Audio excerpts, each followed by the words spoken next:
소단원, 2단원이야. 우리가 1단원에서 생명현상 배웠어요. 그죠? 생명현상 기억해봐요. 복습해보자. 자, 개체 유기적 측면에서 뭐 있었어? 세포로 구성되어 있다 있었지.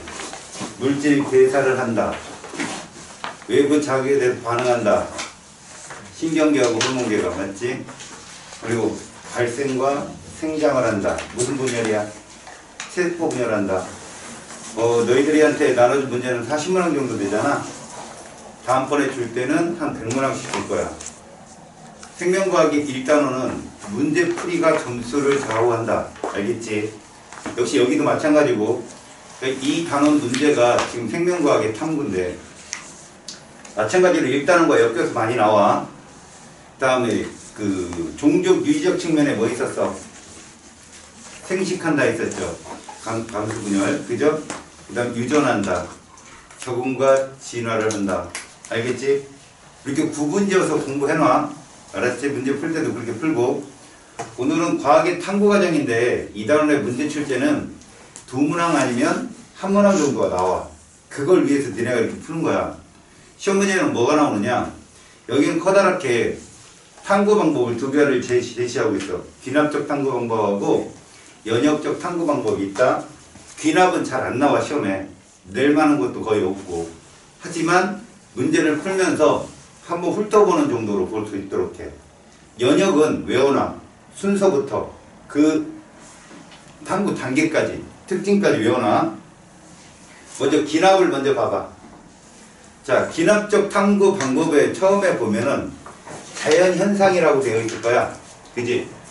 알아? 이 귀납적 탐구는 이렇게만 알아두면 돼. 실험을 자체를 하기가 좀 어려워. 세월이 오래 지속돼야 되고. 알겠지? 이거는 어떠한 규칙성이나 이런 것들 사실들을 확인을 한 다음에 그것을 계속 관찰하고 그 다음에 그들에 대한 연구를 통해서 마지막에 일반화시키는 과정이거든. 그 첫 번째 과정 봐봐. 일단 자연현상에 대해서 살피는 거지. 자연현상. 이게 첫 번째야. 얘들은 그렇게 주의 있게 보지 않아도 좋아.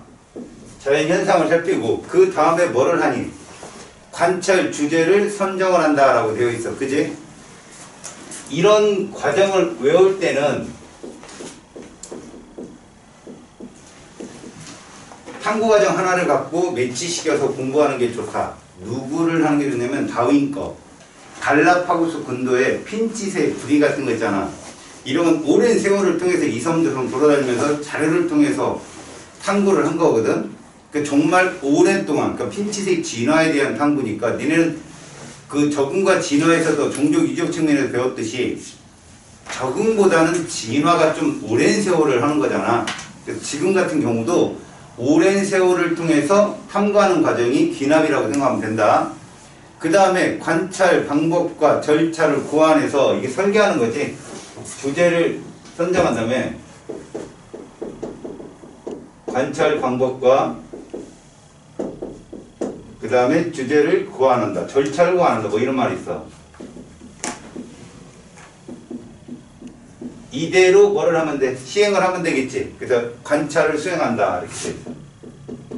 그리고 관찰을 통해서 결과를 모집해가지고 마지막에 뭐를 한다? 결론을 도출하는 거야. 알겠지? 봐. 결과를 해석한 다음에 결론을 도출한다. 얘들의 예를 참고적으로 알고 있어라. 알았니? 얘가 어떤 것이 있느냐 봤더니 다윈의 진화설 대표적이지. 그 다음에 뭐 레디의 생명 기원설, 뭐 그 다음에 구스의 뭐 저기 침팬지설, 영양설 이런 거 관찰을 통해서 얘기한 거야. 다 오랜 세월 동안 뭐 침팬지랑 같이 생활하면서 결과를 얻어냈고. 알겠죠? 얘들은 몇 개 외워놔요. 문제를 풀다가 기납적 탐구가 나오면 그거에 대한 예를 좀 알 수 있도록 해라. 대표적인 게 누구라고? 갈라파고스 군도, 다윈의 진화설이야. 알았죠? 얘는 요 정도로 알고 있어. 그러면 너희들이 주로 와야 될 게 누구냐? 기납적이야. 쏘리 연역적. 연역적 탐구는 외워놔. 연역 탐구는 간단하게 처음에 관찰이 있고 문제 인식 단계가 있고 가설의 설정 단계가 있고 그러는데 얘들은 순서를 외워놔. 이 정도부터. 자, 문제 인식 단계가 있고 가설의 설정 단계가 있고 탐구 설계 및 수행 단계가 있고 자료의 해석 단계가 있고 결론의 도출 단계가 있으며 마지막에 일반화라는 말이 있지. 이 과정을 알아놔. 과정에 대한 단계에 자세한 설명은 안 나와 시험에. 알겠지? 그런데 특히 많이 나오는 파트가 어디냐면 아주 그냥 한 60%, 80, 70% 정도는 얘를 많이 물어봐. 그리고 이해하고 나머지는 단계별 특징만 좀 알아도. 알았지? 자, 무슨 얘기냐. 일반적인 우리가 실험실에서 행해지는 실험이 다 얘야. 그래서 얘 자체로 시험에 출제가 많이 되고 얘 자체에 대한 연구에 대한 것들을 자꾸 물어본다. 자, 여기에 대한 설명을 선생님이 자세히 한다면 그리고 이따가 마지막에 정리를 해줄게. 이 단계의 그 순서는 시험 문제도 계속 물어보고 그리고 실험 자체를 가나다라 마바 이런 거로 쭉 써놓은 다음에 순서대로 얘를 맞춰라 이런 문제들이 제일 까칠해. 왜? 다 읽어야 되잖아. 그것들을. 그러면 여러분들은 그런 문제를 풀기 위해서는 각 단계의 특징을 좀 외우고 있어야 되거든. 문제 인식 단계가 무엇이냐 거기에 쑥 써있어. 그냥 대충은. 자, 이런 거야. 문제 인식이라는 단계는 수많은 관찰 재료 중에 그들의 규칙성 같은 것들을 보고선 뭐를 한다? 이거를 갖는 거야. 이거야. 왜? 알았어? 왜라는 물음표를 갖는 단계가 문제 인식 단계다. 알았죠? 그 다음에 가설의 설정 단계는 사실 가설 설정은 많은 내용들이 있어. 탐구 설계에 맞는 가설을 설정을 해야 되고 그 다음에 대조군 실험군으로서 결과 유출될 수 있는 가설을 설정해야 돼. 이런 말들이 있거든. 그러니까 타당성 있는 가설을 해야 된다라는 말이 있어. 조용히 들어오지 뭘 삐걱 열어서 소리를 한껏.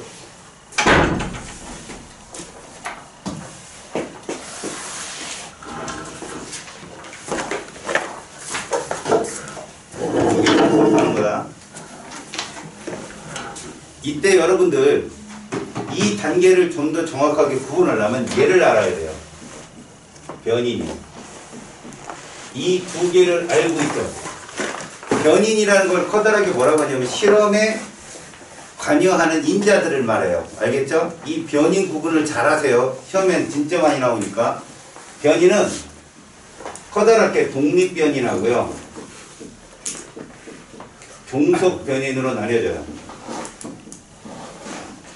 수학에서 정의역에 해당되는 게 독립변이라고 보면 되고요.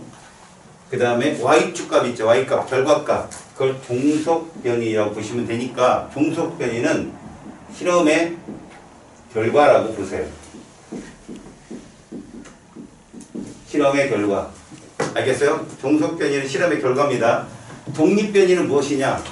실험 결과에 영향을 미칠 수 있는 모든 변이들을 말해요. 실험 결과에 영향을 줄 수 있는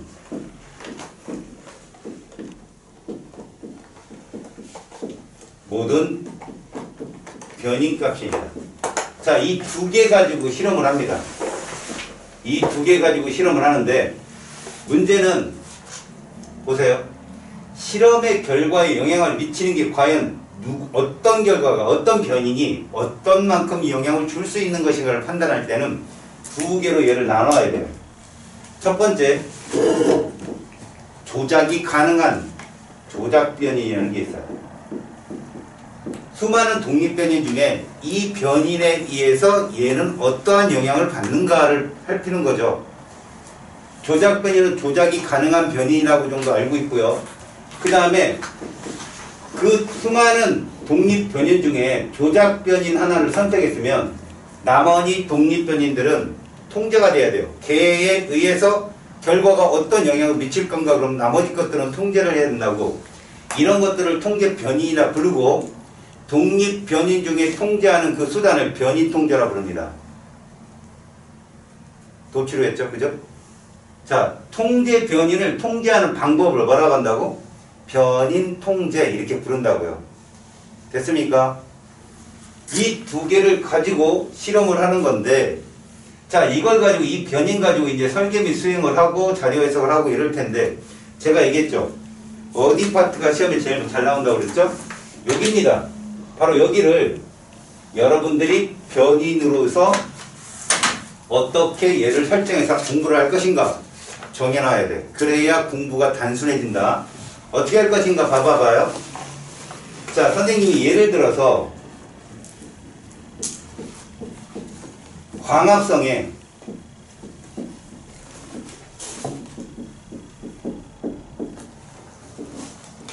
영향을 준다라고 제가 이렇게 결론을 내려요. 그럼 이게 누구냐? 종속값이에요. 종속변이. 그럼 우리는 이 광합성에 영향을 주는 변인이 독립변이 누구누구 있나 한번 봅시다. 얘 영향을 줄 수 있는 독립변이는 일단 빛의 세기가 있고요. 온도가 있고요. CO2 농도가 있고요. 그 다음 습도 같은 것도 있겠죠. 이렇게. 그쵸? 이런 것 중에 우리가 선택을 하는 거야. 그렇다면 실험 결과를 보고 선택을 하는데 예를 들어 이런 수조 속에 여기다가 이제 물풀을 넣는 거죠. 물풀을 넣는 거예요. 물을 여기다 채우고요. 물풀을 넣습니다. 그럼 여기서 얘를 가지고 전등을 놓고요. 빛을 쬐어주는 거죠. 근데 여기에다가 뭐를 넣는 가운데에다가 물을 담은 수조를 넣습니다. 그럼 빛이 가다가 여기를 통과해서 여기로 가겠죠. 그리고 이 거리를 여기다 재는 거예요. 거리 L. 그럼 이 거리가 가까워지면서 빛이 세지겠죠.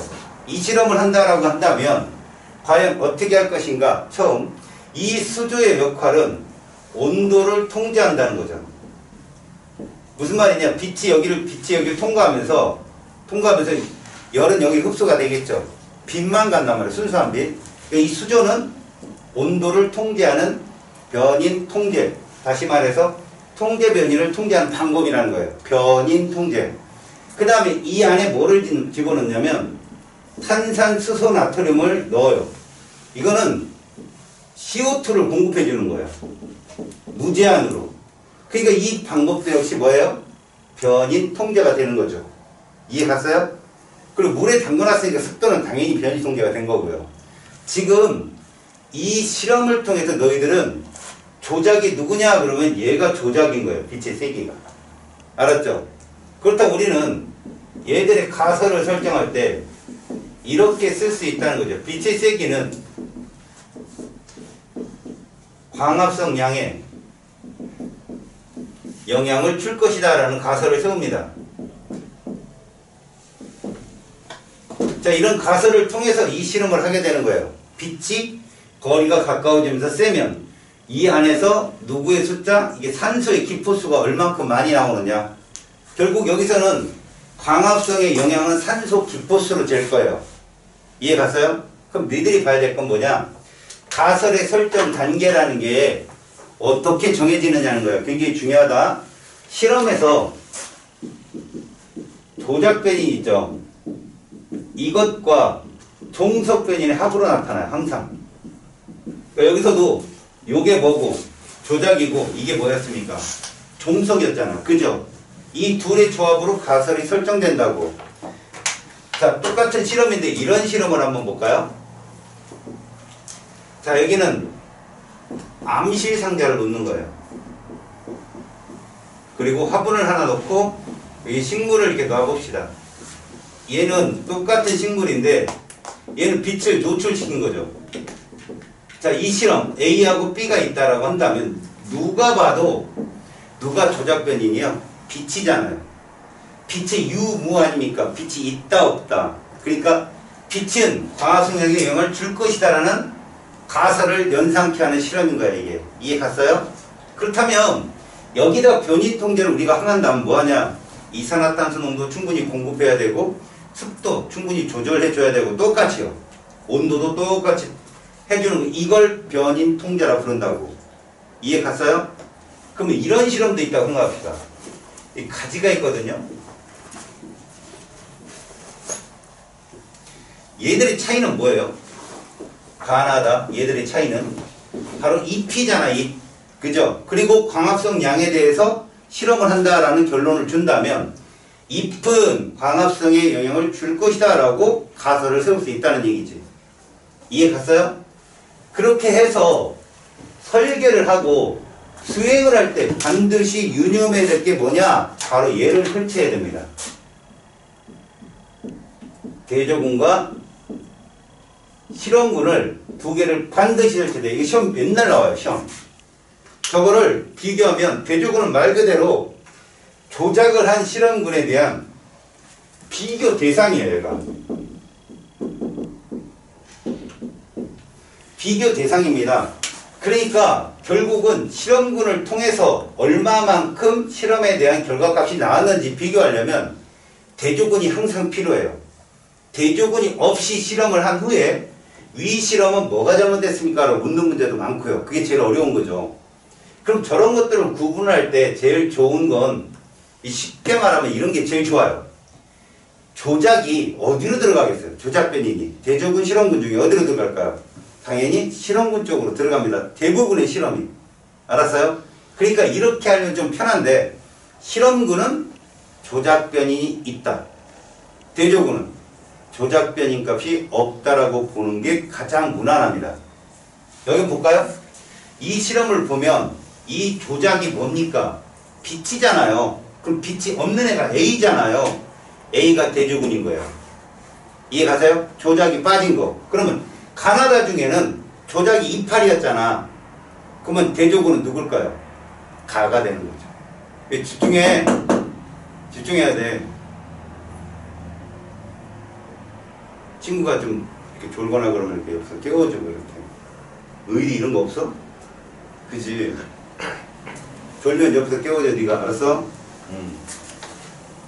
다시 가장 쉬운 방법, 대조군을 찾는 방법, 조작 변인이 없는 거. 자, 쉽게 말해보자. 우리가 유튜브나 이런 쪽 인터넷 같은 데 살펴보면은 광고를 볼 거야, 광고. 이 조작 변인의 대조군 실험군을 가장 잘 이용한 마케팅 전략이 뭐냐? 바로 성형외과야. 기지, 성형 전, 성형 후. 누가 대조군입니까? 성형 전이지, 당연히. 뭔가 가리지 않았잖아. 그리고 또 성형외과만큼 또 TV나 이런 쪽에서 유명하게 나오는 게 뭐냐? 뭐 운동기구, 그 다음에 뭐 헬스장, 짐이지, 짐이라고 하는 거. 이런 데들은 운동 전, 운동 후. 약을 먹었을 때, 약을 먹기 전, 먹은 후. 결국은 약이라는 거, 운동이라는 게 이런 게 조작이 되겠죠. 없는 애들이 대조군이란 말이야. 알겠어요? 이쪽을 굉장히 많이 물어보니까 이 과정을 정확히 좀 캐치를 해가지고 문제 풀 때 확실히 좀 해라. 자, 자료 해석 단계가 무엇이냐? 이런 결과물을 통해서 과연 나의 실험에 내가 실험을 한 취지에 맞느냐 자료를 해석하고 그것들의 효과를 정확히 정리를 하는 단계가 자료 해석 단계야. 그리고 마지막에 결론 도출은 이것들을 통해서 이러한 값이 나왔으니 정확하게 가설과 결론이 맞아떨어져를 확인하는 작업인데 이게 매치가 안 되잖아. 다시 말해서 가설은 제대로 정해놓은 것 같은데 가설에 맞지 않아. 이 실험 자체가 자료를 해석해 보니까 그럼 다시 돌아갑니다. 얘가 이렇게. 이걸 피드백 과정이라고 해요. 그러니까 탐구 결과하고 그 다음에 탐구 설계 및 수행 자료 같은 것이 매치가 안 된다. 잘 안 맞는다. 그럼 새로운 가설을 세우러 가설 설정 단계로 돌아갑니다. 무조건.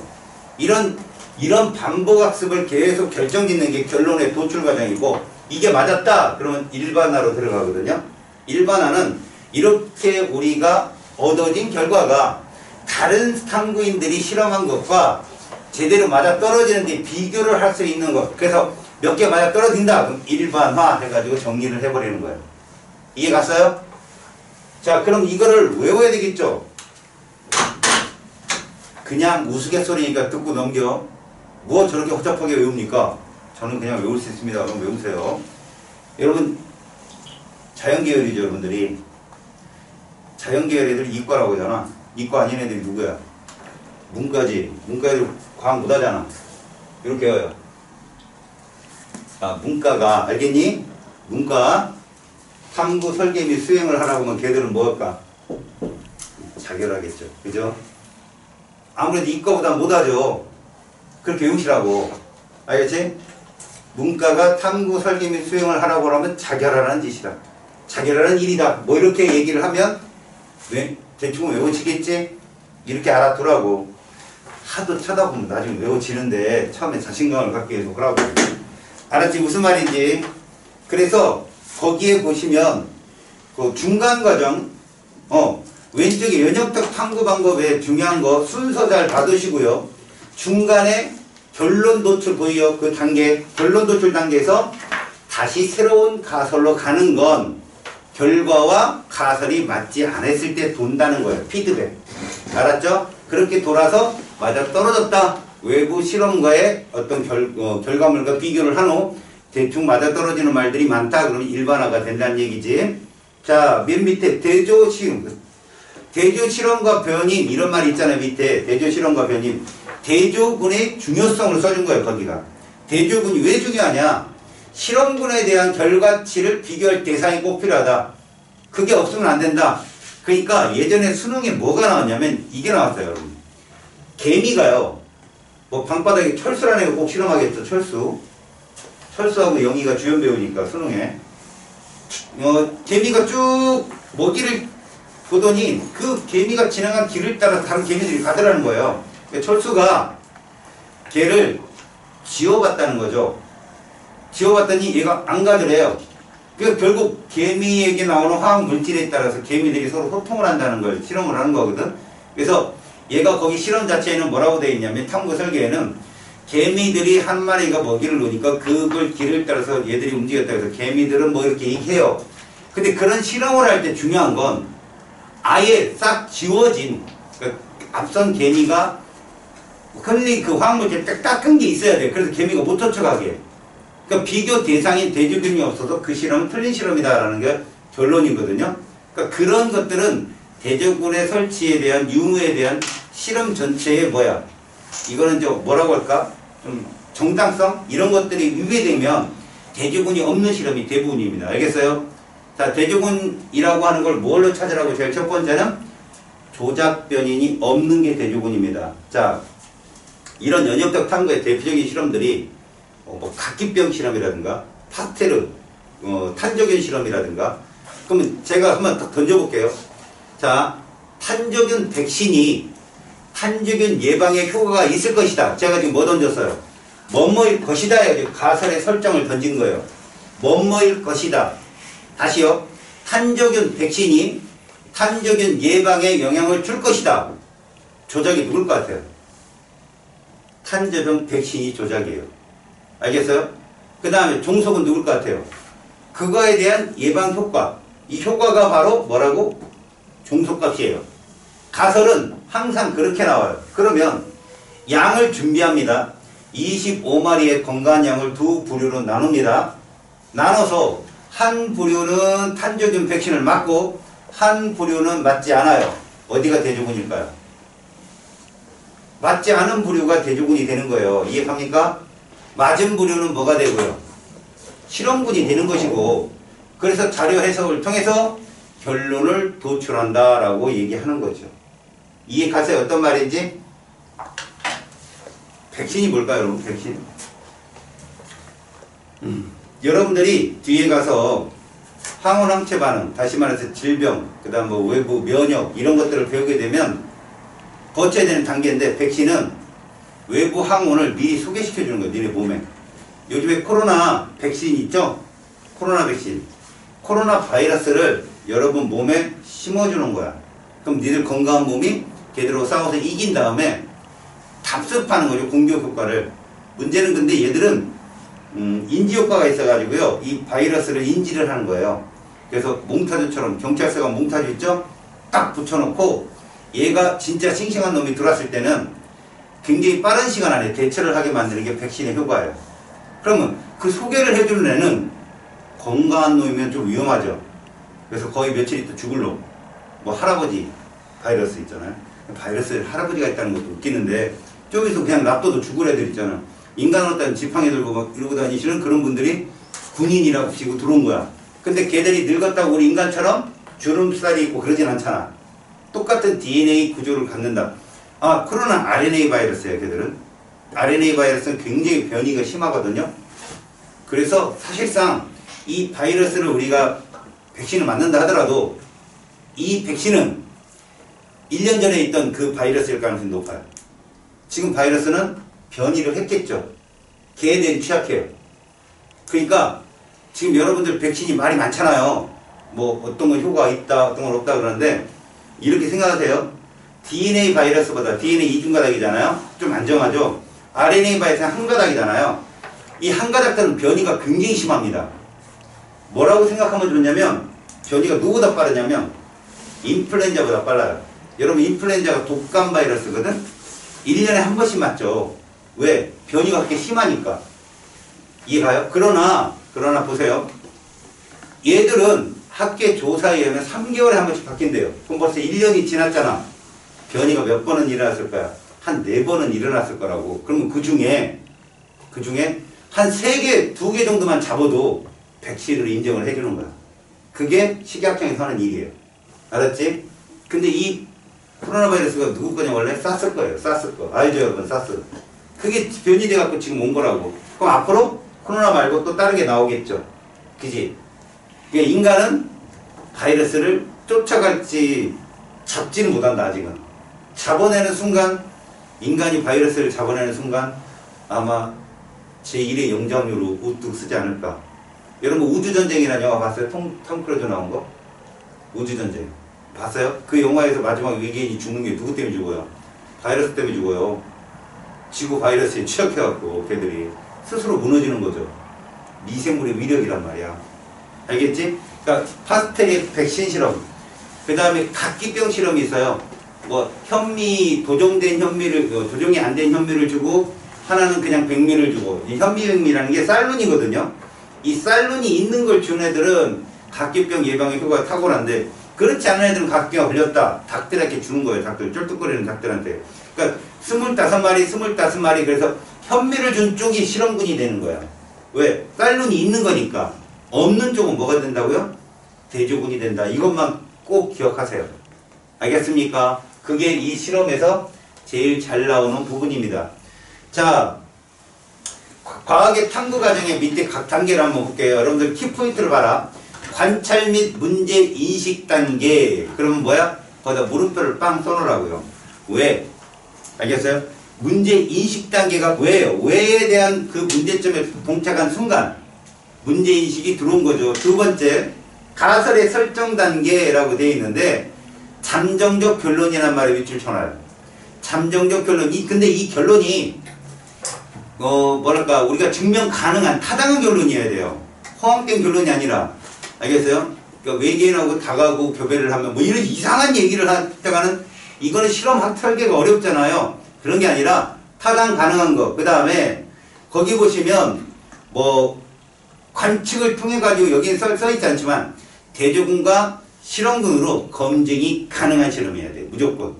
알겠지? 그래서 얘는 가장 중요한 말이 뭐뭐일 것이다 이런 거잖아요. 거기다가 여러분들 좀 써놨으면 조작 플러스 종속으로 가설을 설정한다는 거 꼭 알아두시고요. 그 다음에 탐구, 설계 및 수행, 특히 설계에서 뭐 중요하다? 대조군 실험, 실험군 실험. 요 두 개 중요합니다.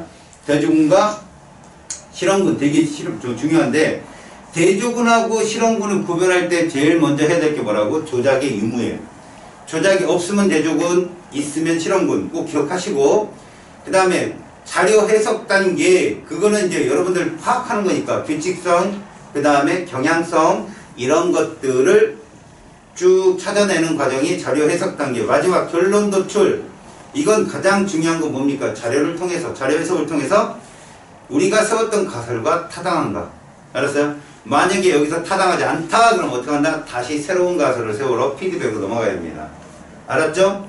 그 다음에 마지막에 일반화 해가지고 여러분들 오른쪽 위에 보면 보편적, 포괄적, 진술이나 법칙. 그러니까 모두 타당 가능성한 범위가 전부 다 맞을 수는 없지만 거의 보편적으로 맞아떨어진다 그러면 일반화를 시키는 거라고 생각하고 그 다음부터 법칙이라는 것으로 인정받게 됩니다.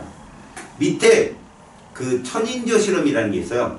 이 새 이름인데 이제 천인조라는 애는 암놈이 순놈을 선택할 때 꼬리 길이를 가지고 선택을 합니다. 알겠어요? 그래서 과연 순놈의 꼬리 길이는 암탉이래 참. 암컷의 선택에 영향을 줄 것인가? 그럼 조작이 누굴 것 같아요? 꼬리 길이라니까? 그러면 종속변이는 뭘 것 같아요? 암컷의 초이스. 알겠어요? 그게 마지막 뭐라고? 종속변이 값이에요. 그래서 그 실험을 보시면 꼬리를 짧게 자르네. 그 다음에 그 짧게 자르는 애를 붙이네. 알았니? 그럼 무슨 얘기냐면 여러분 짧게 자른 애를 갖다 놓고 붙인 애를 갖다 놓으면 그 붙인 게 뭘로 붙이는 뭐 테이프로 붙였다고 그래요. 그러면 테이프를 길게 늘리니까 테이프에 대한 영향도 있을 거니까 별의별 실험군을 다 쓸 수 있어. 그런데 대조군은 뭐냐? 아무런 변화를 주지 않으나요. 그러니까 뭐 20마리 정도는 선유를 잡아 놓았는데 길고 짧고 뭐 엉성한 애들 잔뜩 있을 거 아니야. 그러니까 대충 길이가 긴 애 말고 그냥 중간 정도 되는 애들을 놓고 그 다음 긴 애 놓고 그거보다 더 짧은 애 놓고 그리고 실험을 하는 거라고. 그럼 꼬리 길이가 그 보통 우리가 대조군이라고 불리는 애들보다 긴 애가 있으면 또 짧은 애도 있을 거 아니에요. 그런 애들이 실험군이 되는 거라고. 이해 갔어? 건드리지 않은 애는 뭐가 된다고? 대조군. 알겠지? 그래서 이 결론을 봤더니 암컷이 꼬리가 긴 애를 선택하더라 이거야. 그럼 결론이 도출되고 일반화가 된 거다. 오케이? 지훈아 정신 차려. 저 다리 떠는 거 봐요. 자 이제 문제를 풀어보도록 합시다. 넘어갑니다. 생명은 하나도 빼놓지 말고 다 풀어. 알겠지? 다 풀고 2번, 3번 반복할 각오로 해라. 1번. 자, 구체적이고 특수한 사실들을 종합해서 그것으로부터 일반적 원리를 추론한다. 이 말이 무슨 말인지 딱 꿰어 안 와닿죠? 그죠? 귀납하고 연역을 구분하려면 이렇게 생각하세요. 귀납은 자, 국어사전이다 라고 생각하시면 돼요. 귀납은 무슨 말이냐? 국어사전 속에 자음이 있잖아요. 기억니은, 디귿니을. 그죠? 동아출판사에서 만약에 국어사전을 만들었어. 그들이 그 안에 들어있는 단어들을 다 만들어낸 게 아니죠. 기존에 있던 단어들을 규칙성에 있게 모아놓은 거 아니에요. 그런 게 귀납이에요. 알았어요? 주변에 있던 어떤 자료나 어떤 사실들을 어떤 특별한 규칙성 있게 모아서 딱 정리한 거. 그래서 대표적인 게 뭐냐? 뉴턴의 운동법칙이 그거예요. 뉴턴의 운동법칙은 1법칙, 2법칙, 3법칙이 있잖아요. 3법칙만 뉴턴이 발견한 거예요. 만유인력이요. 서로 당긴다는 거죠. 모든 물체는 만물은 있다 이거예요. 뭐가? 인력이. 그래서 만유인력이에요. 서로 당긴다. 근데 그걸 실험하다 보니까 보세요. 사과가 떨어집니다. 그래서 제가 지구가 사과를 당기기 때문에 떨어졌다. 또한 사과도 지구를 당길 수 있다라고 한 게 만유인력이거든. 근데 왜 지구는 가만히 있고 사과만 떨어지느냐? 그걸 설명하려고 관성을 들여보는 거예요. 관성은 갈릴레이가 발견했다고. 그러면 지구가 엄청나게 질량이 크기 때문에 서로 당기더라도 관성력이 크다고 하거든요. 자신을 유지시키려는 힘이. 그리고 이런 거요. 여기는 이게 이런 물건을 제가 저쪽으로 옮기는 건 쉬운데 저 산을 왼쪽으로 옮기는 건 어렵거든. 왜? 질량이 무지 크니까. 관성력이 커서 사과하고 지구가 당기더라도 사과밖에 안 당겨온다는 것이 1법칙 관성이고, 떨어지는데 사과가 등속운동으로 떨어지는 게 아니더라는 거야.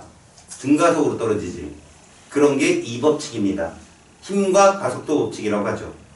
이건 물리학자면 모든 사람들이 다 얘기한 거라고. 그러니까 이런 것들을 모아서 자기가 1, 2, 3으로 운동법칙을 만들어낸 거. 자기가 발견한 게 아니잖아. 기존에 있던 것에 대한 어떤 순리, 이런 것들, 원리 등을 하나로 규합해서 만들어낸 거. 이런 게 귀납입니다. 알겠어요? 그리고 나머지들, 여러분들이 실험실에 행하는 모든 실험들은 연역이라고 보시면 됩니다. 그래서 1번은 귀납적 탐구 방법이라고 할 수 있습니다. 두 번째, 인식한 문제의 해결을 위해서 잠정적 결론인 가설을 세우고, 벌써 딱 나왔죠? 가설이 나왔다 그러면 연역이에요. 왜요? 귀납은 가설의 설정이 없다. 이것도 굉장히 중요합니다. 귀납은 가설의 설정 단계가 없습니다. 알겠어요? 연역은 있고요. 그 다음에 얘들 관계, 있다 없다의 관계가 굉장히 중요하니까 꼭 키포인트를 외워놔요.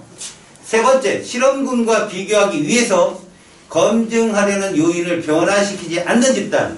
제가 아까 그랬죠. 한 60, 70%는 조작이 없는 집단. 뭐라고? 대조군요. 이거 시험에 진짜 잘 나오죠. 네 번째, 실험 결과에 영향을 줄 수 있는 요인을 독립변인이라 합니다. 물론 실험 결과는 뭐라고 불렀고요? 종속변인이라 했죠. 종속변인. 알겠죠? 자, 그러면 이 독립변인이라고 하며 무엇과 무엇을 포함한다? 조작변인과 통제변인을 포함한다라고 합니다. 알겠습니까? 준아, 왜 이렇게 오늘은 또, 야, 목 아파도, 목, 응? 쓰고 있어요. 그래. 그 중간중간에 계속 연필이 오른쪽으로 쓱 밀려가가지고. 아니. 아니야? 내가 잘못 본 거야, 그지? 가로 5번. 오디오 겹쳤다. 인식한 문제에 대해서 잠정적 결론을 내리는 과정을 뭐라고 한다고? 특히 이 단계는 조작 플러스 종속이야. 무슨 단계? 가설의 설정 단계라고 한다. 자, 두 번째 기초 과정입니다. 설명 중 옳은 것은 0표, 옳지 않은 것은 X표 하라고 했습니다. 그리고 얘들은 환자병과 백신에 대한 탐구 과정입니다. 집단 A를 먼저 보세요. 25마리의 건강한 양이 첫 출발이야. 집단 A와 B의 첫 출발. 하나는 백신 주사를 했고 하나는 하지 않았어. 아는 게 집단 A야. 그럼 걔들을 뭐라 부른다고? 대조군이라고 부른다고. 그럼 집단 B는 뭐라고? 실험군이 되는 겁니다. 이때 여러분들 여기 있는 거 읽어보고 자, 통제 변인. 통제 변인은 뭘까요? 양의 건강 상태가 될 수 있겠죠. 이해가요? 양의 건강 상태가 될 수 있습니다. 그게 통제 변이요. 또 건강한 양 25마리씩을 이렇게 나눠놓은 건 바로 우리가 보는 변인 통제의 방법이라는 거죠. 변인 통제. 자, 다시 건강한 양은 통제 변인이에요. 맞아요?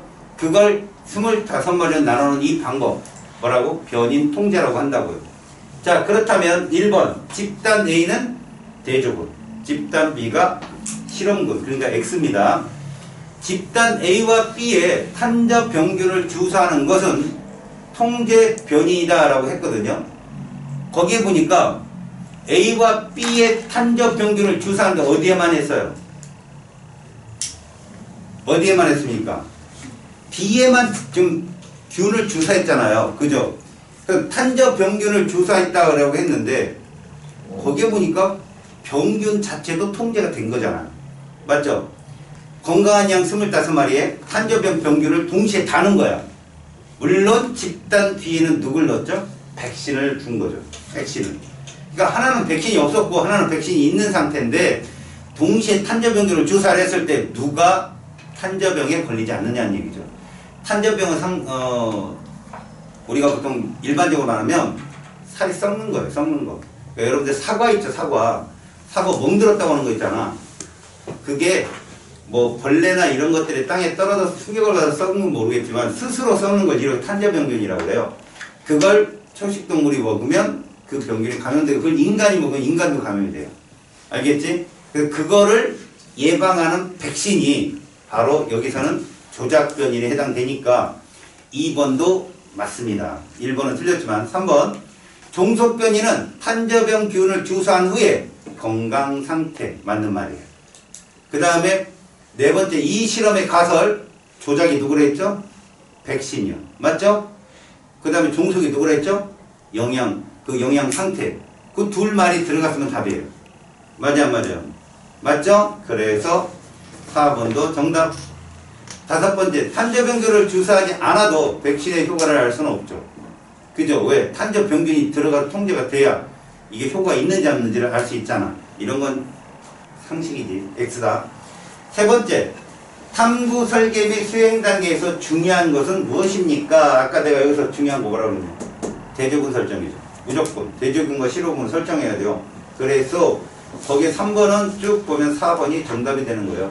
대조 실험을 꼭 수행을 해야 된다.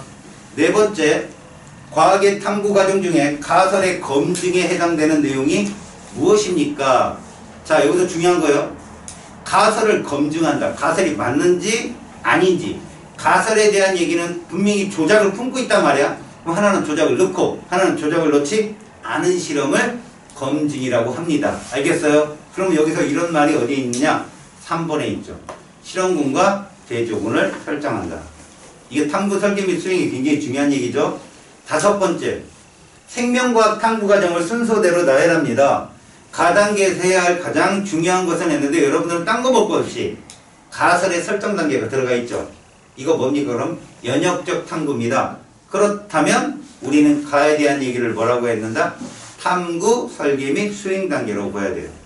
그렇다면 가 단계에서는 뭐가 중요하다? 대조군 설정이 무조건. 알겠어요? 대조군을 설정해서 실험군과 비교해야 되잖아요. 3번이 정답이다. 지금까지 풀면서 뭐 두 개 기억해야 되냐? 가설의 설정은 조작 플러스 종속이다. 계속 나왔잖아. 탐구, 설계 및 수행에서 제일 중요한 건 뭘 설정해라? 대조군을 설정해라. 이해 갔어요? 여기까지? 됐어요? 6번째, 빛의 세기에 따른 광합성 속도를 알아보는 실험을 설계할 때 온도와 CO2 농도를 최적 상태로 유지합니다. 이걸 뭐라고 한다고요? 변인 통제라고 한다고. 이런 행위를 변인 통제라고 합니다. 그렇다면 여러분 첫 줄만 딱 읽어봐도 누가 조작인 것 같아요? 빛의 세기요. 그게 조작이에요. 그럼 누가 종속일까요? 광합성 속도. 알겠어요? 이렇게 조작 플러스 종속으로 이루어져 있다는 거죠. 그럼 온도, CO2 농도 이런 것들은 통제 변인에 해당되고요. 이것들을 일정하게 유지하는 행위를 변인 통제라고 부른다는 거죠. 그래서 이 실험에서 통제 변인에 해당하는 것은 2번이 정답이 되겠죠. 다음 7번, 과정 중에 한 단계에 대한 설명입니다. 관찰된 사실을 바탕으로 정리를 하고요. 제기한 의문을 설명할 수 있어야 되고 새로운 사실을 예측할 수 있어야 됩니다. 뭐뭐일 것이다. 무슨 단계요? 가설 설정 단계죠. 1번입니다. 알았죠? 자, 8번.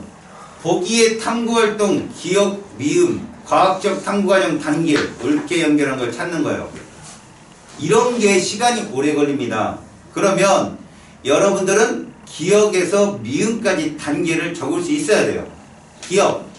단풍나무의 잎이 가을에만 붉게 보이는 것을 보고 왜 단풍이 가을에만 드는지 의문을 갖게 된다. 뭡니까? 문제인식 단계잖아요. 그죠? 그러니까 관찰 및 문제인식 단계니까 1번이 정답이죠. 자, 니은. 크기가 비슷한 두 그루의 단풍나무를 같은 크기의 화분에 심고 동일한 조건에서 온도를 달리하여 재배를 했다. 탐구, 설계 및 수행 단계입니다. 왜요? 대조군이 눈에 띄잖아요. 그죠? 일단 변인 통제 방법이 눈에 띄고요. 왜? 크기가 비슷한 두 그룹, 그건 대조군과 실험군을 설치하겠다는 뜻이고요. 동일한 조건, 이거 변인 통제를 하겠다는 얘기고요. 온도를 달리한다는 얘기는요. 비교 대상의 온도를 놓고 온도를 낮추고 높이는 실험군을 설치했다는 뜻이에요. 그 다음에 디귿, 실험 결과 가을에 단풍이 드는 것은 뭐 이거 결론 도출이잖아요. 뻔히. 그 다음에 리을, 가을에만 단풍이 드는 것은 온도와 관계가 있을 것이다. 뭐뭐일 것이다. 여러분 이거 실제는 가설의 설정 단계예요. 이게 뭐뭐일 것이다 라는 단계니까. 그러니까 온도와 관계가 있을 것이다 라고 생각했다. 그럼 무슨 얘기입니까? 조작이 온도다. 이해 갔어요? 조작이 온도다. 단풍이 드는 게 종속이다. 이런 뜻이고요. 미연, 단풍나무뿐만 아니라 단풍이 드는 모든 나무가 가을과 같은 낮은 온도에서 단풍이 든다는 것을 입증했다. 일반화에 이게 일반화. 마지막. 다른 결과치를 갖고 비교해서 보편화시키는 거예요. 됐죠? 9번. 표는 철수가 콩이 싹 트는데 햇빛이 어떤 영향을 주는지 결론이 떴습니다. 누가 조작일까요? 바로 햇빛이에요. 햇빛. 그럼 종속은 뭐예요? 콩이 싹 트는 거예요.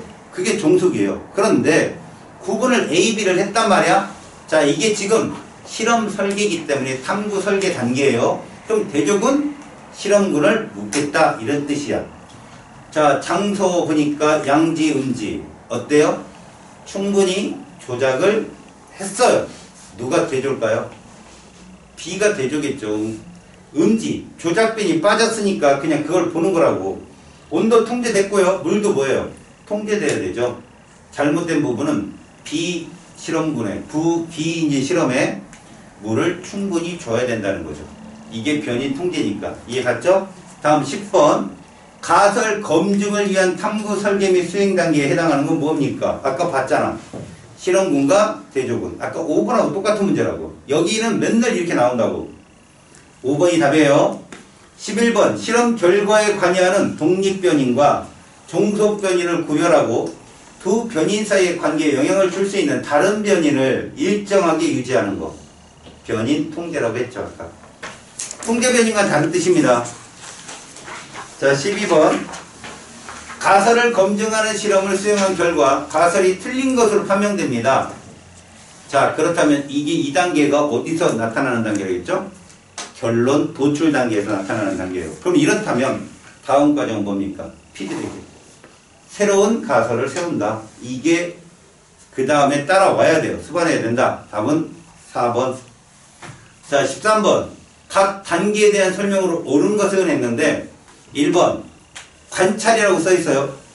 자연현상 속에서 어떤 현상이 반복적으로 일어나고 있다는 사실 외에 실험을 반복해서 실시하는 등 여러 가지 일을 행할 수 있다. 여기서 중요한 건 반복된 실험이에요. 그럼 반복된 실험에는 뭐가 따라와야 돼요? 반복된 가설의 설정 단계가 따라와야죠. 그렇다면 새로운 가설을 계속 세워서 탐구 설계를 하는 단계가 어디예요? 결론 도출 단계예요. 피드백으로 돌아가서. 이해 갔어요? 그래서 1번은 결론 도출의 단계라고 볼 수 있습니다. 2번 문제 인식이라고 써 있습니다.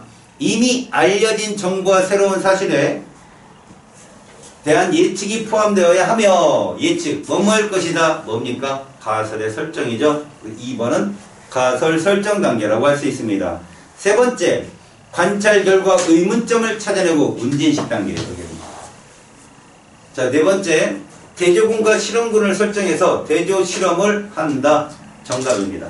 탐구 설계 및 수행 단계죠. 그럼 마지막 5번째 한번 봅시다.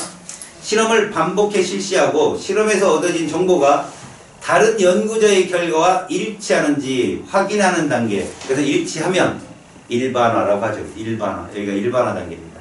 법칙과 그 다음에 어떤 이론으로 정립을 검증받는 단계예요. 자, 그 다음 14번 연역적 탐구 과정을 순서 없이 나열한 것이다. 순서를 옳게 나열한 것 했어요.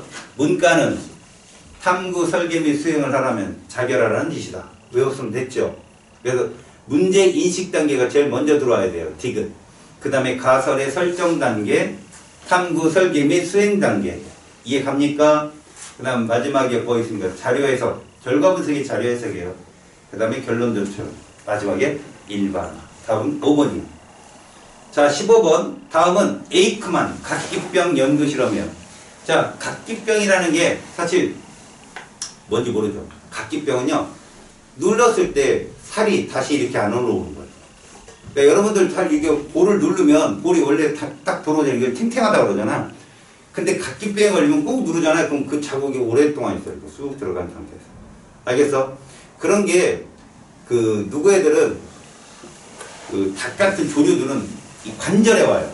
각기병이. 그래서 쩔뚝쩔뚝거린단 말이에요, 애들이. 비타민 뭐예요? 이건 B예요, B. 비타민 B가 이렇게 쓰잖아요. 비타민 B. 꾹 눌렀는데 안 나온다는 거예요. 비타민 B에 이게 각기병이에요. 알겠어요? 비타민 D 결핍 증상입니다. 근데 이 B가 제일 많은 게 누군가 봤더니 쌀룬에 제일 많더라는 거예요. 비타민 B. 여러분들 식사할 때 현미 넣어서 먹어요? 쌀룬이 들어가면 비타민 B를 충분히 공급받을 수 있어요. 그래서 에이크만이라는 사람이 실험을 하게 됩니다. 과연 그러니까 쌀룬이 있는 현미는 각기병에 효과가 있을 것인가라는 가설을 세운 거죠. 자, 전에는 닭을 기르는 병사가 백미를 먹이로 주고 있었으나 바뀐 병사가 현미를 줬더니 닭이 건강을 되찾았다. 에이크만은 현미에는 닭의 각기병을 치료하는 어떤 물질이 포함되어 있을 것이다. 조작이 누굽니까? 현미요. 현미 속에 있는 물질이 바로 조작 변인값인 거예요. 결론은요. 각기병의 치료 효과죠. 이해 갔어요? 그렇다면 분명 여러분들은 이 탐구 설계 및 수행을 할 때 하나는 현미를 주고 하나는 현미가 아닌 걸 줘야겠죠. 뭐 기존에 백미를 주겠죠. 그럼 백미를 준 집단이 뭐가 된다? 대조군이 되는 거예요. 물론 뭐 닭의 상태는 건강해야 되고요. 뭐 이런 것들은 변이 통제시켜야 되겠죠. 그렇다면 과학의 탐구 과정이 이 단계에 해당되는 건 뭐냐? 뭐뭐일 것이다. 가설 설정이죠. 답은 3번입니다. 16번 옳은 것은 틀린 것은 이렇게 써 있어요. 자, 생명과학의 연구 대상은 미생물, 식물, 동물로 인간은 포함되지 않는다. 윤리적 사고를 갖고 있는 애라면 이거 틀리면 사람이 아닌 거예요. 이거는 X입니다. 생명과학은 생명의 본질을 밝히며 글을 읽어봐도 뭔가 그죠? 끝내주죠. 얘기가 동그라미죠. 세 번째 그쵸. 융합이란 말이 들어가면 모두 좋아요. 그러니까 이것도 맞는 말이에요. 이거에 대한 설명은 더 이상 하지 않을게요. 다음 17번 연역적 탐구 과정 이제 세울 수 있죠? 뭐가 출발이야? 탐구 과정 순서대로 나열했잖아. 순서 없이 나열했으니까 누가 출발이지? 다지 다. 그죠? 문, 가, 탐구 설계 및 탐구 수행. 그러니까 다, 나, 가, 막, 뭐 이런 식으로 되겠죠? 이걸 할 수 있지? 그래서 18번 의문에 대해 이미 알고 있는 과학 지식이나 경험을 토대로 찾은 잠정적인 답, 뭐뭐일 것이다. 어떤 것, 가설이라고 부릅니다. 이걸 가설. 그 다음 2번 탐구를 설계할 때 실험 결과와 타당성을 높이기 위해 실험구 내에 뭐를 설정한다? 대조군을 설정한다. 주은아 정신 안 차려. 세 번째 가설의 검증을 위해 의도적으로 변화시킨 변이를 뭐라고 한다? 조작 변이인. 실험 결과에 해당하는 변이를 뭐라고 한다? 종속 변이. 이해 갔습니까? 지금 여러분들이 보는 이쪽 과정에서는 시험 문제를 만약에 낸다면 다섯 문제도 나올 수 있어요. 왜? 다른 쪽이랑 계속 연계돼서 전체적인 실험비를 설계를 계속 물어보거든. 알았어? 우리가 시험 보는 단계가요. 지금 잘하면 흥분의 전도 이쪽까지도 갈 수 있어요. 자기네 학교 시험 흔드는 건 뭐죠? 할 말 있다는 얘기인가? 괜찮아요. 다시 야 시험 범위 나온 학교. 신경이 안 나온대요. 지금. 어허. 지금 저도 신경기 얘기는 안 했어요. 탐구 설계 흥분의 전도까지 나와요. 일반적으로 보면 흥분의 전도까지 나와요. 그럴 것 같아요. 그 흥분의 전도 다음에 근수축이거든요. 근수축을 살짝 끼거나 빠져요. 그럼 거기까지 갈 일이 지금 태산이겠죠. 그러니까 각 시간마다 소단원 하나가 끝나야 돼요. 근데 여러분 지금 탐구 설계 여기까지 학교에서는 나갔어요 안 나갔어요? 나갔죠. 그러면 이제 그 다음 단계 있잖아요. 기관계에 대한 얘기가 있어요. 거기를 자세히 하는지 안 하는지 꼭 확인해야 돼요. 거기를 되게 자세히 해버리면 엄청나게 깁니다. 그 단원이. 그래서 저는 그 단원을 자세히 할 거예요. 알았어요? 거기가 교과서는 굉장히 단순하게 나와 있는데 학교 선생님들이 너무 좋아하는 곳이에요. 그쪽을 시험 내기도 좋고. 생각을 해보세요. 소화계 들어왔죠? 기관계 들어왔죠? 배설계 들어왔죠? 이것만큼 좋은 게 어디 있어요? 시험 문제 내기 딱 좋죠. 그쪽이 기관계의 통합 적용인데 사실 무슨 세포활동과 생명에너지 별거 없습니다만 그 기관계 쪽에서 자세히 해버리면 굉장히 단원이 길어져 버리니까 다음 시간 혹시 세포와 생명활동 끝나고 그 다음에 이제 우리가 해야 될 단계가 지금 4단계가 남아 있거든요. 이거 오늘 끝났죠? 그리고 숙제 니네가 해오죠? 그리고 다음 시간에 이제 여러분 1단원 제가 답 안 불러줬잖아요. 그치? 답 알아듣네? 다음 시간에 아예 다 줄게 문제. 알았니? 자기가 다 풀어. 그리고 확인을 내가 뭐를 할 거냐면 평가 문제를 할 거야. 근데 우리 수업 시간에 시험을 볼 시간이 없잖아. 그래서 선생님이 시험지를 줄 거야 니네한테. 뭐 니네가 양심에 그러지 말고 아니 우리가 또 바쁜 것도 아니고 시험지를 주면 여러분들이 시간을 딱 정해서 풀어서 나한테 사진으로 보내주면 돼요. 근데 내가 일거리가 좀 많아질 것 같아서 아예 니들 보러 두 가지까지 주고 시험을 본 다음에 채점을 해서 결과만 나한테 알려주면 니들이 어디를 틀렸는지 알아야 선생님이 그쪽을 또 집중적으로 하거든. 결과물을 이 수업 시간에 해야 되는데 수업 시간이 너무 짧아서 니네한테 맡길 거야. 니네가 시험을 봐서 오늘 내로 자정까지 보내 그러면 보내도록 해요. 알겠지? 테스트를 통해서 이들 결론이 어떻게 되는지를 좀 파악을 해야 되니까 할 게 좀 많아요. 여튼 다음은 세포 생명활동 에너지 이쪽으로 할 거고, 그 다음 단원에는 이제 기관계 통합 적용하고, 그 다음 물질대사 건강이라는 아주 작은 단원이 있어요. 그건 같이 할 거예요. 그리고서 이제 뒷단은 흉분의 전도 쪽이에요. 알겠어? 그러니까 거기까지가 시험 범위 같아요. 특히 그럼 여기까지 이렇게 잡는다면 킬러 단원이 흥분의 전도 쪽이에요. 킬러가. 그리고 수업량이 제일 많은 단원이 기관계 통합작용이에요. 알았지? 그러니까 그런 걸 알고 좀 공부를 열심히 해놓으세요. 지금은 여기는요 엄청난 에너지를 소비할 필요는 없습니다. 제가 말한 거 있죠 아까. 가설의 설정 단계, 탐구 설계 및 수행 단계, 그리고 이 전체적인 문과는 탐구 설계 및 수행을 하려면 자결하는 일이다, 이런 거 있잖아. 이거만 외워놓으면 다 풀려 이쪽은. 알았지? 다만 뭐가 중요하냐면 실험을 정해놓고요 위에 대조군이 누구야? 조작이 누구야? 이거 찾는 거 연습 좀 해놓으세요.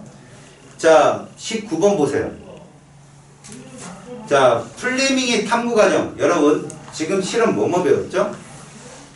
천인조 실험 있었죠. 아까 그냥 보기 봤잖아요. 꼬리. 이거 왜 알고 들어가야 되냐면 실험을 알고 들어가면 그 실험의 과정이나 이론은 변하지 않거든. 그러니까 천인조 실험은 뭐에 대한 실험이었어? 조작이 뭐였어? 꼬리였다고. 꼬리 길이. 이렇게 알고 들어가라고. 천인조 실험은 꼬리 길이야. 순놈의 꼬리 길이고, 종속이 뭐였어? 암컷의 선택이잖아. 그치? 그 다음에 에이크만 실험 배웠잖아. 에이크만은 뭐 실험해서 하면 각기병. 그치? 그 현미가 각기병 영향을 줄 것인가? 조작이 현미야. 이해 갔어? 그 다음에 종속이 각기병 영향이고, 지금 플레밍이야. 자, 플레밍은 누구를 조작으로 잡았고 누가 종속값인가를 찾는 거야. 실험에서. 자, 동일한 영양물질로 세균 배양 접시 A와 B를 만든다. 동일하다고 했으니 이게 뭘 것 같냐? 변이 통계야 지금. 됐지? 그 다음 배양 접시 A에 푸른 곰팡이 추출액을 넣고 B에는 넣지 않았대. 감이 오냐? 푸른 곰팡이가 조작인 거 같지? 그럼 누가 대조군이라고 그래? B라고. 없는 애. 이해 갔어? 자, 다 배양 접시 A와 B를 동일한 온도와 습도에서 배양했더니 A에는 세균이 자라지 않았고 B에는 세균이 자랐다. 잘 들어. 플레밍이라는 사람이 곰팡이를 연구한 사람은 맞아. 근데 이 사람이 이런 실험을 하진 않았어. 지하실 그 입구 쪽에다가 곰팡이를 종류별로 쭉 놓고 걔들을 말대로 곰팡이의 어떤 그 습성이나 이런 걸 파악하려고 해놨는데, 모든 어떤 데 같은 데는 다 곰팡이가 슬고 막 이랬는데 어디 하나에만 다른 것들이 슬지 않고 푸른색만 쭉 있는 거야. 그래서 얘가 뭐지? 라고 관찰한 게 처음에 관찰 계기고, 이것 때문에 다른 세균을 푸른 곰팡이가 다 잡아먹는다는 걸 알아. 문제는 여기에서 그럼 잡아먹는 그 성분을 우리가 뽑아내면 뭐를 쓸 수 있냐? 우리가 치료약을 만들 수 있잖아. 근데 그거를 연구하다가 6년 연구하다 실패했어 이 사람. 근데 그 젊은 애들이 둘이 성공을 하지. 그게 페니실린이야. 알겠냐? 이걸 통해서 성공한 게 페니실린이라고. 그러니까 이 사람의 탐구 설계 및 수행을 보고 플레밍 푸른 곰팡이. 알겠어요? 얘가 항생제의 원료였던 거야. 푸른 곰팡이는 다른 세균을 방어하는, 잡아먹는 그런 역할을 한다. 이렇게 알아두면 실험 연구가 이해가 쉽겠지. 오케이? 자, 이 탐구의 실험에서 대조군 누구라고? 푸른 곰팡이가 없는 애. B. 실험군 누구라고? D. 할 수 있죠? 다음, 기납적 탐구 방법과 달리 연역적 탐구 방법. 얘들아, 연역적 탐구 방법 뭐가 있다? 가설 설정. 외워놓으라고. 가설 설정. 그래서 동그라미 3번과 5번 중에 답이 있네. 그 다음에 연역적 탐구에서만 볼 수 있는 과정, 대조군 굉장히 중요하죠. 대조군. 기납적은요, 대조군이 필요 없어요. 관찰 자료가 필요하죠. 그죠? 그리고 오랜 시간이 필요하고요. 그러니까 답은 4번. 자, 생명과학에 대한 설명으로 옳지 않은 것. 뭐, 1번, 보니까, 그죠? 2번, 3번, 4번, 5번, 그죠? 영향을 미치지 않았다. 틀렸겠지. 자, 그 다음 22번. 가에 해당하는 탐구 단계. 의뢰의 생명과학의 탐구 과정은 연역을 물어봐요. 연역. 그럼 가는 누굴까? 가설의 설정이죠. 그죠? 문가, 가설 설정. 탐구 설계 및 수행 단계가 나가 되겠죠. 그때 중요한 건 대조군의 비교. 꼭 알아두세요. 23번. 옳은 것 찾는 거예요. 가는 인식한 문제에 대한 잠정적인 답을 제시하는 과정이다. 잠정적 해답. 니들 밑줄 쳐놨지 아까. 그게 뭐뭐일 것이다 하잖아. 그러니까 기억은 맞는 설명이에요. 나에서 실험군과 대조군을 설정해서 아이고 이것만큼 더 하려 이거 어딨어. 니은 맞는 말이고요.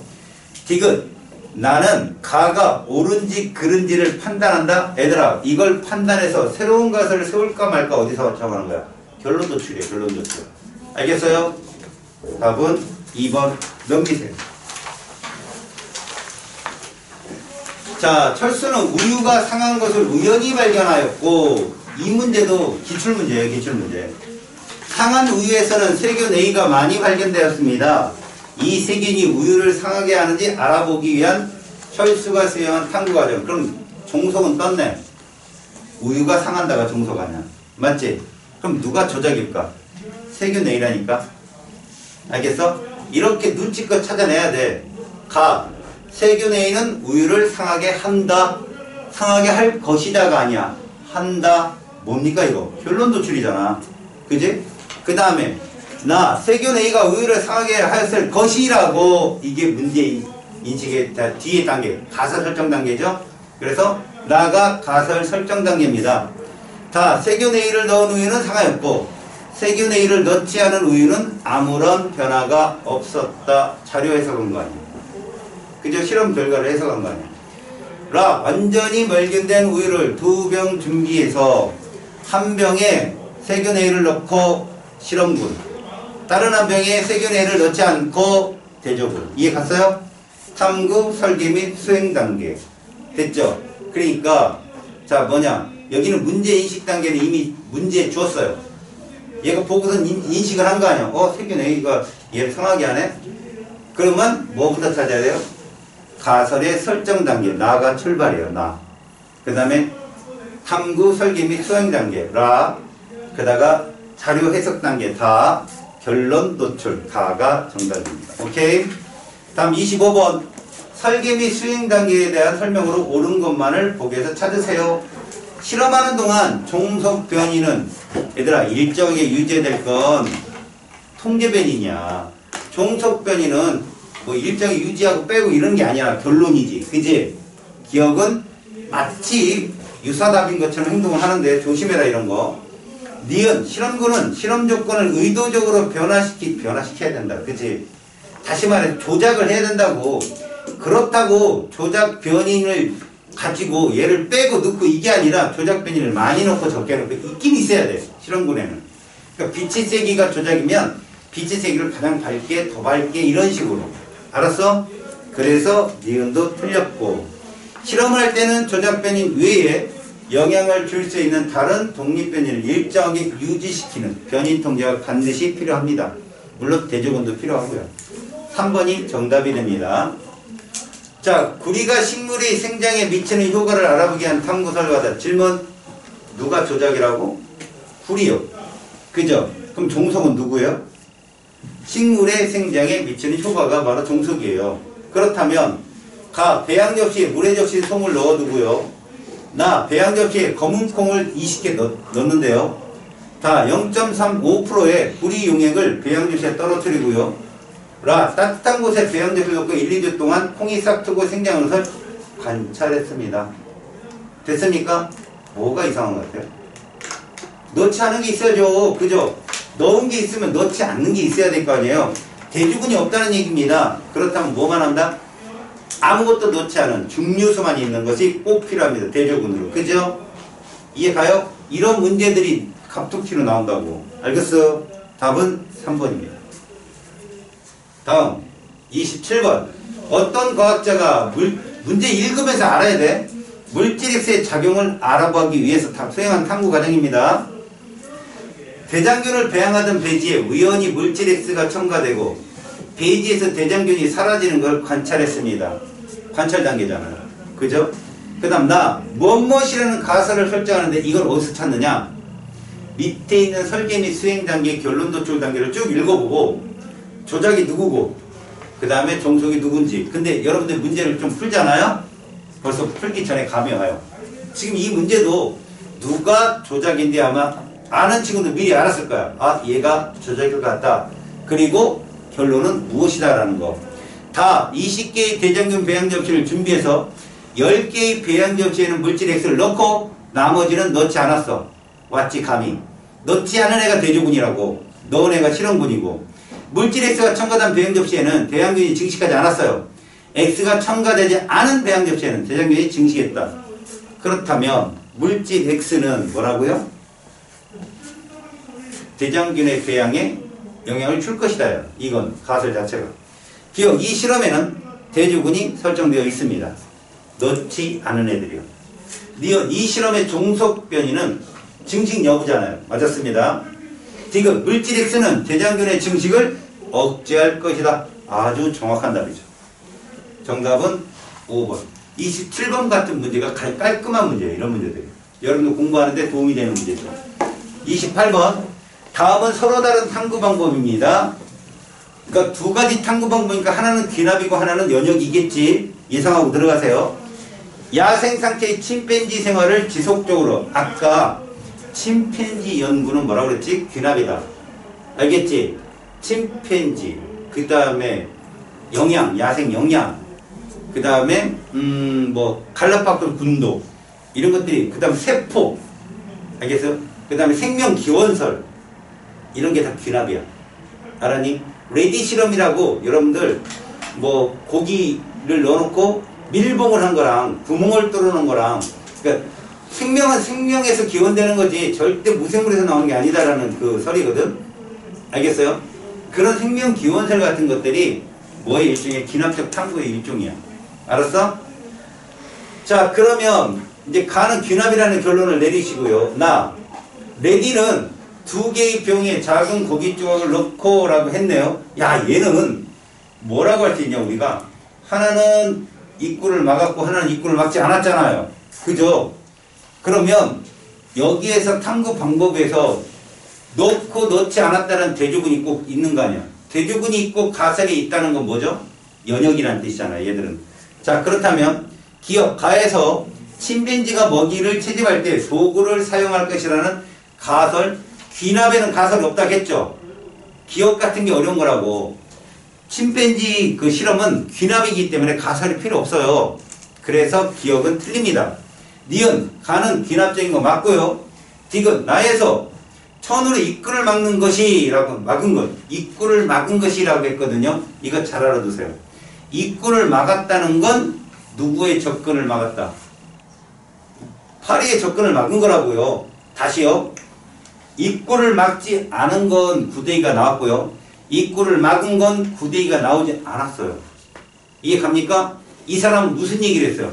생물에선 생물이 기원된다는 생물 기원설이잖아. 그지? 생물에서 생물이 나온다. 생물이 들어가서 새끼를 낳을 수 있는 여건을 준 애가 뭐라고요? 그게 실험물 아닙니까? 조작이 들어간 거? 알겠죠? 그러니까 막은 애는 뭐가 되는 거야? 막은 애가 실험군이다 라고 하면은 여기서 이제 기원이 다른데 봐요. 레디가 어떤 가설을 했죠? 여기서 보시면 지금 구더기가 파리로부터 발생한다는 결론을 내렸대잖아요. 구더기가 파리로부터 발생한다는 기원을 내렸다는데 입구를 막으면 어떤 게 있을까요? 이 사람이 실험을 하고자 하는 거 있죠? 그죠? 이 사람이 실험을 하고자 하는 거는 무엇이겠습니까? 이거 되게 좀 나도 난해하다 지금. 무슨 말이냐면 이게 설명이 뭐냐면 이 사람은 구더기가 생긴 건 파리 때문에 생긴다고 한 거야. 그지? 그러니까 이 사람은 무슨 얘기냐면 생명은 생명으로부터 기원된다는 걸 지금 얘기를 하는 거거든. 그렇다면 절대 생명이 없으면 생명도 태어날 수 없다는 거를 증명하려고 한 거잖아. 그지?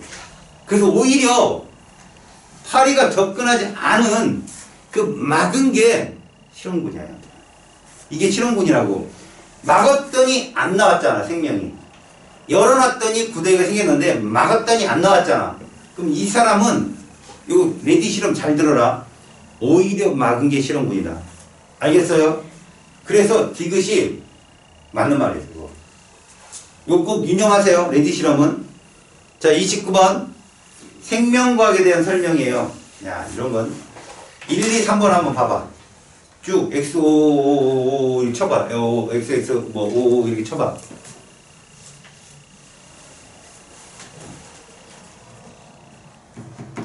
요기열차 29번 쳤어요? 1번 무조건 x지. 기잖아.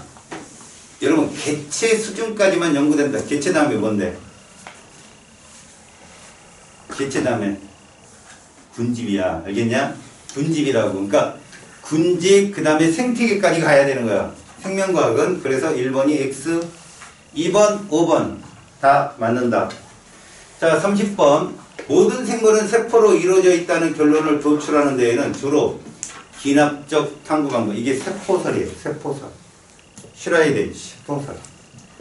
자연현상을 관찰해서 인식한 문제를 실험을 통해서 검증하는 것. 연역적 탐구. 그 다음에 귀납적 탐구는 연역적 탐구 방법과는 달리 의문에 대한 잠정적 답인 가설이 없어요. 가설을 설정하지 않습니다. 31번 다음은 연역적 탐구 과정을 순서 없이 나타냈습니다. 순서 있게 나타내면 되겠죠. 출발이 누굴까요? 문가. 됐죠? 누구예요? 그래서 다나. 그죠? 아, 다가. 문가란. 그죠? 문가는 탐구 설계, 수행을 하라고 하면 자결하는 지시다. 결과 해석이 자료 해석이에요, 여러분. 알겠지? 결과 해석이 자료 해석이다. 32번 연역적 탐구 과정이에요. XO 하세요. 1번 실험 결과의 타당성을 높이기 위해서 실험 조건을 변화시키지 않은 집단인 대조군을 설정해야죠. 이거 틀렸어요. 끝에서 살짝 말 바꾼 거 조심하시고. 실험에서 의도적으로 변화시키는 변이는 조작 변이다. 맞았죠? 그 다음 종속 변이는 실험 결과에 해당한다. 맞았죠? 여러분 이 문제를 풀다 보니까 어떠한 흐름으로 되어 있어 생명은? 잘 들어봐요. 제가 다른 과목은 그 유형별로 제가 모으거든요. 근데 생명은요. 아예 처음부터 모든 책에 문제를 순서대로 놨어요. 여기 가만히 보시면 앞에 이렇게 이니셜 써 있죠. 이게 문제집이에요, 여러분. 문제집 이름. 니은 기억이 뭘 것 같아요? 어이구 저런. 똘똘한데? 그럼 이응 티읕은 뭔지 알겠죠? 그쵸? 그럼 기억, 니은, 이응, 시읒은? 그래요. 대충 할게요. 기억, 니은, 피읍은? 갑자기 놀랬죠? 이게 인지도 수준이죠? 시읒, 피읍은? 셀파. 그쵸? 이응, 기억, 비읍은? 우리 우공비. 문제집도 뭐 있는지 알아요. 개념풀이에요. 기억, 니은, 피읍은. 알았어요? 시읒, 티읒은 뭘까요? 수특이요. 알겠어? 내가 수특까지 들어간 곳은 수특은 생명과학은요. 제가 마지막 결말을 할 때 수특 한번 풀어줄 거예요. 그러니까 여러분 여기껏 여기 문제집만 열심히 풀어가지고 100점 안 나온 애들 없어요. 알았어? 그러니까 문제집을 2번 정도 풀면 무조건 100점 나와요. 알았니? 그러니까 딴 거 막 이것저것 하지 말고 시중 교재에 있는 거 다 들어와 있으니까 선생님이 다 쳐놓으러 하면 내가 사실 요즘에 쳐요. 책이 바뀌어갖고 지금 어깨 돌리고 죽겠습니다. 여러분들은 그럼 내가 친 만큼 소중하게 열심히 풀어주세요. 알았지? 그래서 생명과학 기초 단계에서는요 순서대로 얘들 편집을 쭉 해놨어요. 그러니까 계속 여기 있는 문제를 풀다 보면 문제점이 3, 4권, 5권 정도는 푼 그런 효과를 낼 거야. 알겠냐? 다음. 거기 33번. 너희들이 풀어. 이건 넘겨. 34번. 생명과학의 연구 대상으로 오른 것을 한번 봅시다. 세포를 구성하는 분자, 같은 종의 개체들이 집단인 개체군. 여기 참관. 개체군은 같은 종을 개체군이라 하고, 군집은 서로 다른 종을 일컫는 말이다. 근데 개체군보다 더 큰 집단이 군집이다. 알겠지? 그런 건 알고 있어. 지금 같은 지역에서 여러 개체군이 상호작용해서 사는 군집 뒤에 써있네 또. 여러 조직이 모여 고유한 형태의 기능을 나타내는 기관. 다 생명과학 연구 대상이야 이거. 모두 정답이야. 기억니은 디귿니은. 자, 가와 나 누구 탐구 방문해 볼까? 가설의 설정 단계가 있어. 뭐야? 연역. 그럼 없어. 귀납. 이렇게 보는 거야. 가설에 대한 설명. 가설은 자료를 충분히 수집한 후에 설정해라. 무슨 얘기일까? 실험, 검증 가능한 가설을 세워라는 얘기야. 두 번째, 가설은 실험을 통해. 그렇지. 1, 2번이 동일한 말이다. 3번, 가설은 검증이 되기 전이라도 타당한 내용이면 사실로 인정된다. 생명이 이래서 개꿀 아니야? 이런 거 있어서. 그지? 3번은 옳지 않아. 37번 됐어. 문과는 알지? 됐고. 38번 됐어. 생명과학에 대한 얘기도. 자, 39번 이런 거 읽으면서 보라고. 자, 구달에 침팬지 연구에 관한 내용이다. 침팬지 연구를 딱 듣는 순간 귀납이구나 라고 아셔야 되는 거야. 알겠어요? 이건 귀납입니다. 자, 구달 박사는 아프리카 침팬지 보호구역에서 10여 년간 했잖아. 야, 우리 연역적 탐구는 하루에도 거의 끝나는 실험이야. 10여 년간이면 장기간이다. 이러면 귀납이다. 갈라파고스 본도에서 다윈도 7, 8년을 또 갔다가 돌아와서 또 10년을 이런 식으로 연구를 했던 결과라고 그게. 대체 일단 이에 대한 설명을 옳지 않은 것. 기납적 탐구 방법을 이용하여 연구한 사례다. 됐고요. 위와 같은 탐구 방법을 이용해서 연구한 사례론 세포설의 완성을 들 수 있다. 여러분, 세포설 책에서 읽어보면 세포의 출발이 누구예요? 훅이라는 과학자의 코르크막이에요. 코르크막이 죽은 세포. 그게 출발이거든요. 슈라이덴을 거쳐서 나중에 DNA 이쪽까지 오면 왓슨하고 클릭까지 다 귀납입니다. 오랜 시간 동안. 알았지? 세 번째, 위에 제시된 탐구 과정은 실험군과 대조군을 설정하지 않고 진행되었다. 당연한 거죠. 또 하나 뭐가 없다? 가설 설정 단계가 없다. 귀납의 특징이야. 꼭 기억해. 관찰이나 측정용으로 추집한 자료를 분석, 종합해서 원리를 이끌어내는 거 맞아요. 알겠습니까? 다음, 침팬지는 육식을 즐기는 동물이라는 가설을 설정하기. 이거 말도 안 되는 얘기잖아요. 여러분, 침팬지가 육식 즐길 것 같아요? 즐깁니다. 다른 원숭이도 사냥을 해서 먹어요. 애들이 실제로. 그러니까 괜히 아는 게 죄라고 이런 거 읽고 맞네? 그러면 큰일 나요. 이거 한번 머릿속에 기억해요. 귀납은 가설과 대조군 실험군이 없다. 이해 갑니까? 됐습니다. 41번 연역적 탐구 과정에서 탐구 결과가 가설과 일치하지 않을 경우 다시 뭐라 한다? 새로운 가설이요. 그죠? 새로운 가설이요. 됐습니까? 그래서 2번이 정답인데 지금 이걸 설정하는 단계가 어느 단계예요? 결론 도출이라고 이걸 하는 단계가. 이해하니? 자, 42번 43까지 하고 쉽게 봐. 42번 가와 나는 생명현상을 연구한 사례입니다. 다양한 생물을 관찰 얻은 사실을 토대로 모든 생물은 세포로, 그래, 세포로 구성되어 있다. 세포설 기납적이라고, 기납적 탐구라고. 배즙에 단백질을 분해하는 물질이 들어있다는 말을 듣고 이를 확인하기 위해 시험관 A에는 배즙과 달걀 흰자, B에는 증류소와 달걀 흰자. 뭔 실험인지 알겠지? B가 대조군이다. 알지? 배즙이 들어간 게 실험군이고, 그렇다면 가는 귀납이고 나는 연역인 거야. 가의 연역이다 라고 했으니까 1번은 틀렸고, 나에서는 관찰을 통해서 일반적인 원리 도출. 이거는 귀납의 가장 중요한 특징이야. 그 다음 사람 유전체 사업은 나와 같은, 여러분 유전체 사업은요 왓슨하고 클릭 정도로 생각하시면 됩니다. DNA 분석은요 수십 년간 행해온 거예요, 실험이. 그 다음에 가의 탐구 방법에는 검증할 수 있는 가설을 설정하지 말아야 돼요. 이해가죠? 답은 5번입니다. 자, 한번 생명과학은 니네가 해요. 알겠죠? 됐습니다.